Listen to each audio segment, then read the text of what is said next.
अब आप लोगों के समक्ष एक छोटी-सी कथा का प्रसंग प्रस्तुत करने जा रहा हूँ, इसे श्रवण करेंगे।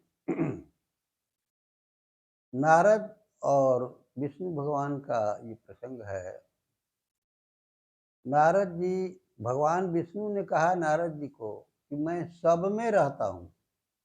तो नारद जी ने कहा कि तब तो मेरे अंदर भी आप होंगे। क्यों नहीं? तुम्हारे अंदर भी मैं रहता हूँ। मैं सभी प्राणियों में, सभी में रहता हूँ। तो नारद जी को ऐसा लगा कि जब भगवान हमारे अंदर हैं, तो हमें कोई कुछ नहीं बिगाड़ सकेगा।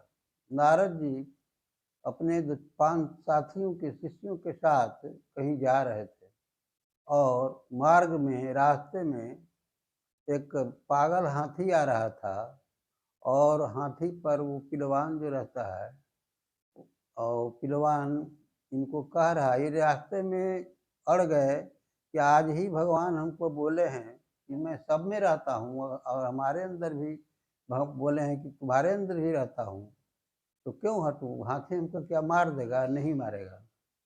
तो यही सोच करके नारद जी बीच रास्ते पर खड़े रह गए। वो पागल हाथी था, महावत कह रहा है कि अरे हटो, हटो, हट जाओ, हट जाओ। वो नहीं हट सके, नारद जी नहीं हट सके। हाथी पागल था, इनको सूंड में लपेट करके 2-3 बीघा भीग दिया दूर। नारद जी को चोट लग गई, दौड़े सब सभी से दौड़े और कहा कि इनको नारद मुनि को चोट लग गई है।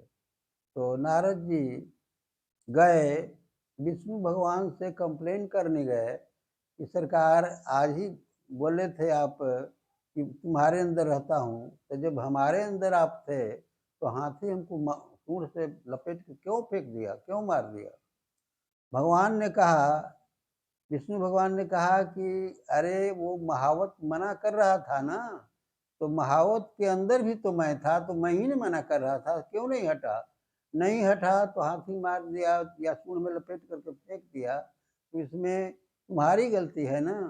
कहने का तात्पर्य यह है कि परमात्मा वास्तव में सर्वत्र है, सर्वज्ञ है, हर जगह है, लेकिन बड़े-बुजुर्ग या भगवान कोई भी ऐसा लगे कि हमसे अनुभवी व्यक्ति कुछ कह रहे हैं, तो उनकी बातों को मानना चाहिए।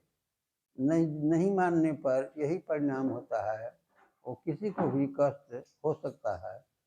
तो इतना ही कहकर अपनी वाणी को विराम देता हूँ। श्रोताओं को नमस्कार।